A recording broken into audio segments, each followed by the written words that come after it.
Hello everyone, good afternoon. Joachim Torres here, MME-MerakiMediaExperience, Empirical Enterprises.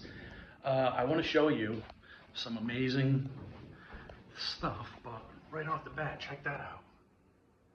Look at that paint scheme there, that motif along that border.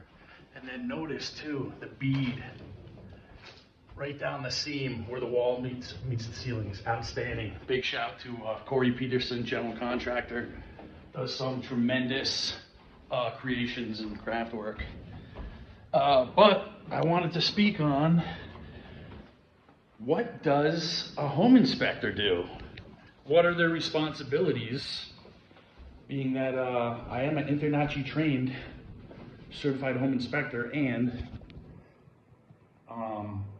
right now I'm currently at a property, one of my clients, that we're having these upgrades and these renovations accomplished so they can list and sell, and I can get them as much money for their home as possible. These are things that I do for my clients that I could do for you, that I'd be happy to do for you. But what does a home inspector do? I'll tell you what they don't do. They don't sway the sale of your home one way or the other. They shouldn't give you their opinion. Everybody wants their opinion, but your opinion is the only one that matters when you're buying the house.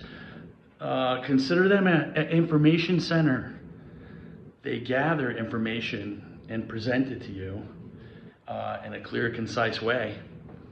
And I like to give recommendations too on how to fix little things, cosmetic things mostly. Do most homes have a huge showstopper? No. But do some? Yes. And that's why you need a home inspection. And that's why you need the best home inspection. Another shout out to home inspectors for Utah. Those are the best. That's the best inspection in the state, hands down. For many reasons too. And they're not the most expensive. They're competitive. Anyway, you're looking at the serviceability and the functionality of every single component, really in every system, from HVAC, which stands for heating, ventilation, air conditioning, for those of you who did not know. Electrical, plumbing. We're looking at, are things doing their job? Is everything in its place? I cycle everything. I open and close every cupboard, drawer, door, closet, you name it. If I can put my eyes on it. How do you inspect a roof?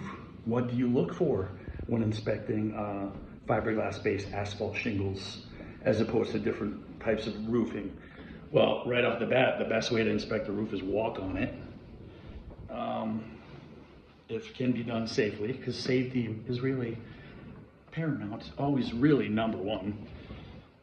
But these are the things that I pride myself on doing. And the thing is about home inspecting is, you know, you need to know these things when you're purchasing a home. What a huge investment, or if you're gonna live there or not, you know? But anyway, there's a lot more to come on this. I used to say the 5 C's because I'm a little bit of a nerd. Clearly and concisely and comprehensively convey to your clients what you see in the attic, what's out in the separate structure 2-car garage, you know, the age and functionality of your water heater, your furnace, what to look for. I'll tell you another thing inspectors don't do is they don't make a mountain out of a molehill. As I said before, we gather the information, we present it to you, you proceed accordingly. There's no future predictions about anything like that. Again, serviceability and functionality. I almost made my own word up, serviceability. It's got a ring to it though, doesn't it? Anyway, I will be back. There will be more videos to come. I have to go and mow a lawn. That's why I'm dressed like Tupac, homeless version of Tupac. Anyway, yeah, more to come. Mowing the lawn, that's another something I do for my clients. Anyway, have an awesome day, evening, folks.